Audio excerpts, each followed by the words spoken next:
O liberalismo.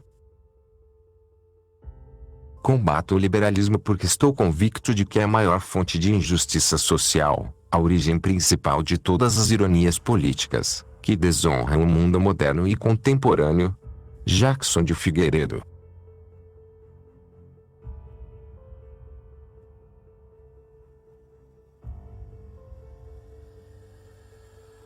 Capítulo 6.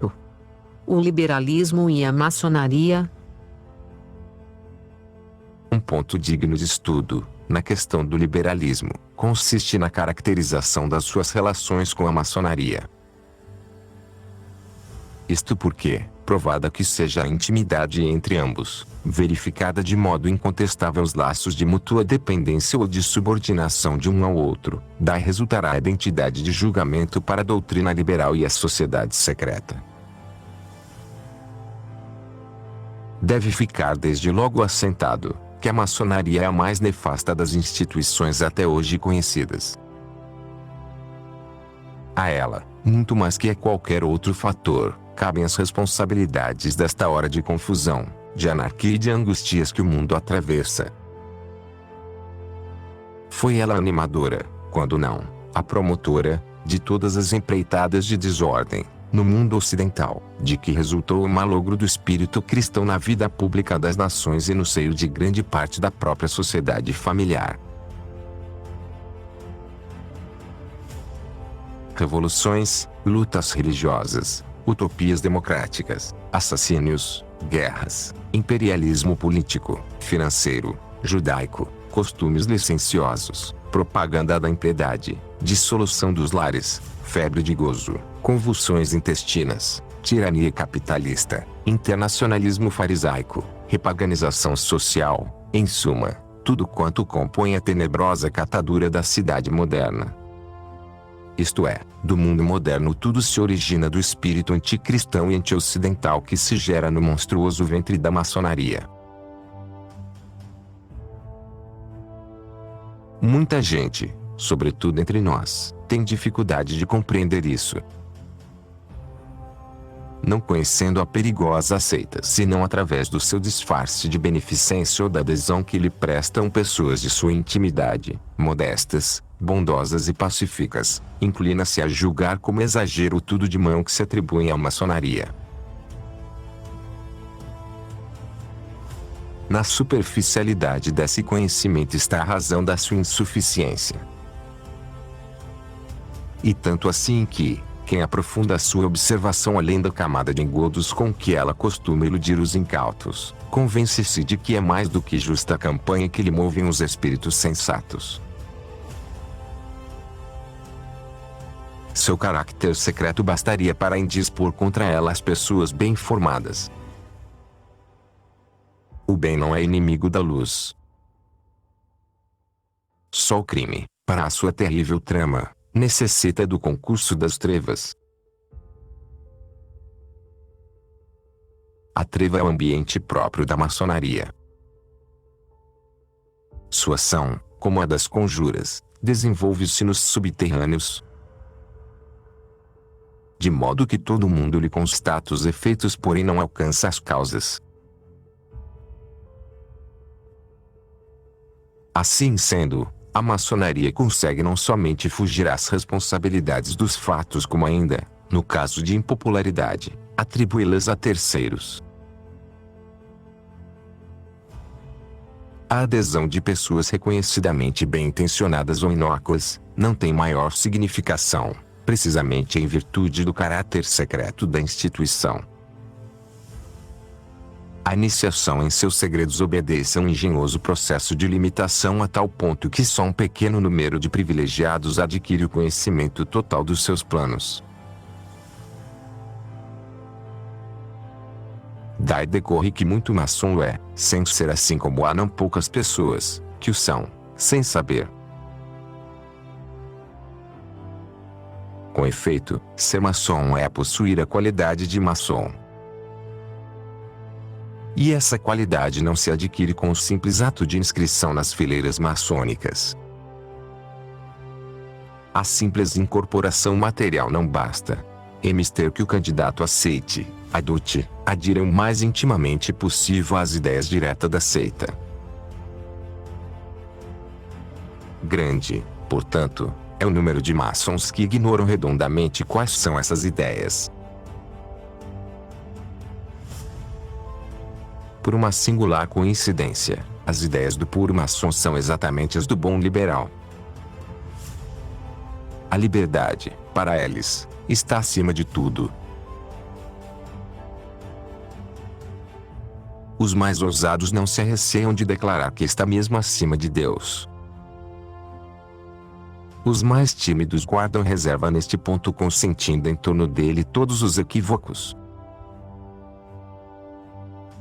O maçom é, historicamente, o tipo do revolucionário. O liberal é, pelo menos, o homem que justifica a revolução. O maçom é o campeão do livre pensamento. O liberal, embora possa ter crenças religiosas, se diz, contudo, ardente partidário da liberdade de consciência, sem distinção entre a verdade e o erro.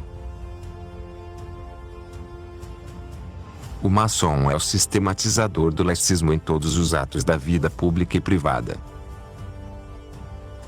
O liberal adere a esse programa de ateização oficial e social como uma satisfação ao espírito do tempo.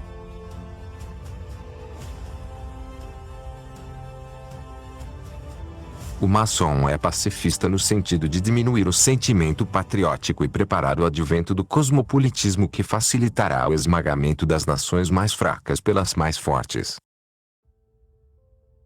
O liberal, ainda que de sentimento cristão, confunde esse internacionalismo judaico com a confraternização universal dos povos, promovida nos concilias, aconselhada nas encíclicas e praticada no seio da Igreja Católica.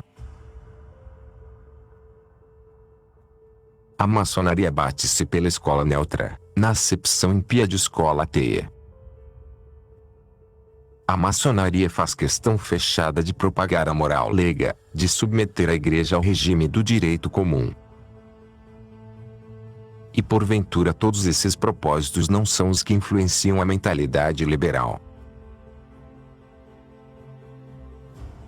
E não param aí as coincidências entre esses dois tipos sociais. Na exploração do seu passado, entre outros, há um fato digno de nota: a origem do termo liberal prende-se à logomaquia maçônica. É positivo, pelo menos, que o termo liberal é criação dos meios da franco-maçonaria, sendo relativamente moderno. Até quase o fim do século XVIII, era ele completamente desconhecido. Por essa data se fazia intensamente a propaganda revolucionária. E dos conventículos, Reunião clandestina. maçônicos, surge a designação de ideias liberais para as ideias que subversivas. Nessa data, Vergani, uma contemporâneo, escrevia: aos principias turbulentos e religiosos da Revolução procura-se conectar com a especiosa denominação de ideias liberais. Em forma que se fundara na Espanha uma seita maçônica como nome de liberal.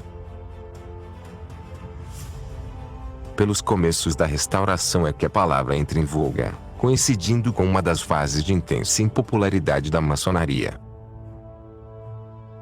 Essa coincidência corrobora a suspeita da sua origem maçônica, sabido que a seita usou mais uma vez do ardil de mudar de nome para fugir à justa punição das vindictas populares.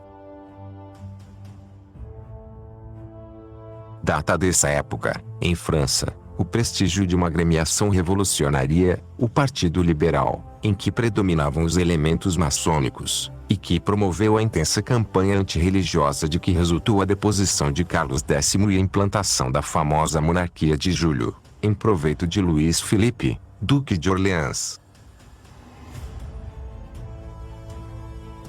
E ainda a maçonaria, mascarada com o rótulo de liberalismo, que envenena a Terceira República em França. Nascida sob lisonjeiros auspícios, com a presidência Macron, essa república chegou a apresentar fisionomia cristã. Veio, porém, a seguir, a presidência Grevy com um ministério integralmente maçônico, o famoso Ministério Waldeck-Rousseau, e tiveram reinício as medidas de perseguição católica com a expulsão das congregações religiosas, confiscação dos seus bens, laicização radical da vida pública e ruptura com a Santa Sé. Na Itália a maçonaria era composta de liberais. Por um desígnio especial da providência, certamente, eles estavam divididos em duas facções que, de quando em quando se hostilizavam, liberais radicais e liberais moderados. Um correspondente romano da civilização católica, a quem a sorte favoreceu com a posse de uma excelente biblioteca maçônica, inclusive um precioso arquivo de documentos pertencente a um dos grandes orientes da Itália, desvendou pelas colunas daquela revista em uma série de fascículos a trama dessas sociedades secretas, suas torpes maquinações políticas, seus crimes e a própria história das suas discórdias. Em Portugal são ainda os liberais que animam as sociedades carbonárias. Em nosso continente a morte do grande Garcia Moreno, sob o punhal de um assassino, ilustra os fastos do liberalismo americano maçônico. No Brasil ainda a história se repete com as veneráveis figuras do nosso episcopado, Dom Vital e Dom Antônio Macedo Costa, escorraçados das suas dioceses, por terem ousado opor-se à infiltração maçônica entre os católicos. Envolvidos nas malhas de um processo iníquo foram encarcerados como criminosos, para gáudio da mentalidade liberal da época, pois que vivíamos sob um império liberal. E hoje em dia não vemos acaso a maçonaria unida aos protestantes, aos teosofistas, aos anticlericais de todos os feitios para combater em nome do liberalismo, a lei do ensino religioso e nas escolas. Não resta a menor dúvida de que existe uma perfeita identidade entre a maçonaria e o liberalismo. Seu programa de ação se confunde. E tudo leva a crer que o liberalismo seja mesmo uma invenção da maçonaria, ou um dos seus disfarces. Deste modo, um católico, em boa razão, em boa doutrina, não pode deixar de contemplar o liberalismo com as mesmas prevenções e a mesma repulsa que lhe desperta a maçonaria.